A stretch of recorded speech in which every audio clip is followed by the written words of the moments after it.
Ang pinakamataas na pagpupuri, pagdadakila at pagsamba ay tanging sa ating pinakamamahal na Panginoong Hesus po lamang. At dobleng pag-alam po sa ating pong mahal na Pastor, Weldy Estrada Almeda, at sa lahat po ng mga beloved children. At ganon din po ang turo at aral ng ating mahal na Assistant Pastor Lina C. Almeda. At lahat po ng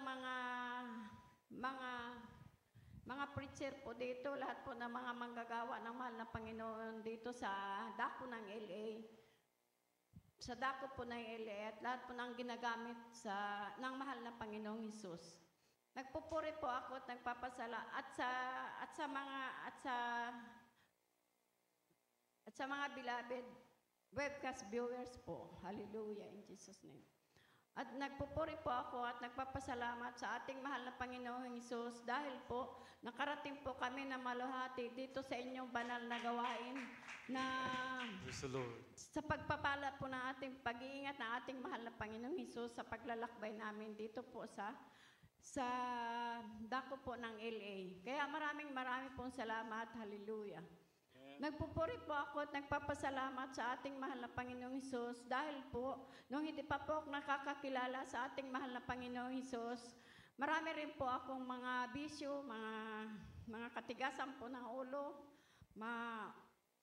mainitindi po ang aking ulo, pero nung ako po ay nasira nung manugang ko sa ating banal na gawain, talaga pong yan ay utay-utay na inalis ng mahal na Panginoong Hesus. Kaya maraming pong salamat sa mahal na Panginoong Hesus sa mga pagbabago po ng aking buhay.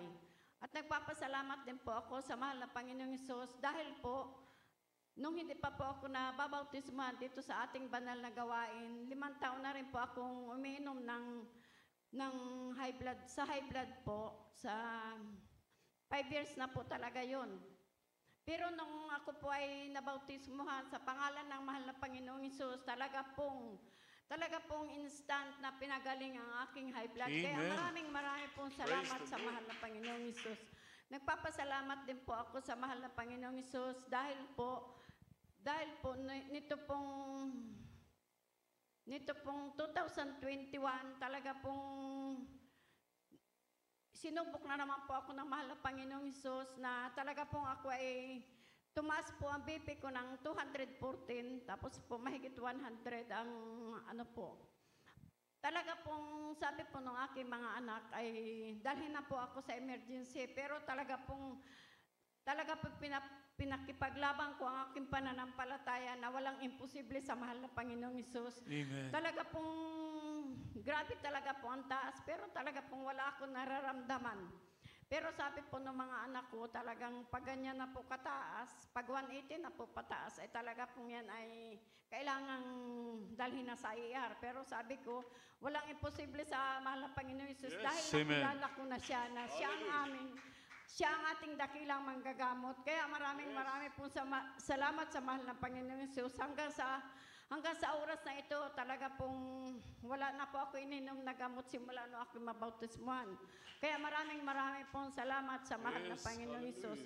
At maraming rin pong salamat sa lahat-lahat po ng marami rin pong mga pagpapala ang mahal na Panginoong Hesus, ang mga himala po. Talaga pong pinakita niya sa akin na lahat po ng mga himala na hindi ko na po dapat isa-isahin dahil kulang po ang ating oras. Kaya maraming pong salamat sa lahat-lahat po, sa mga kagalingan po na aming mga karamdaman, sa mga anak ko na lagi po kami ginagabayan sa araw-araw naming buhay. At sa lahat-lahat po ng mga pagpapala pong pisikal, pagpapala pong material, higit po sa lahat ang pagpapala pong spiritual. Hallelujah! Praise the Lord in Jesus' name. Amen. Praise the Lord. Purihin ang ating pinakamamahal na Panginoon. God bless po sa ating beloved Sister Edith Padilla.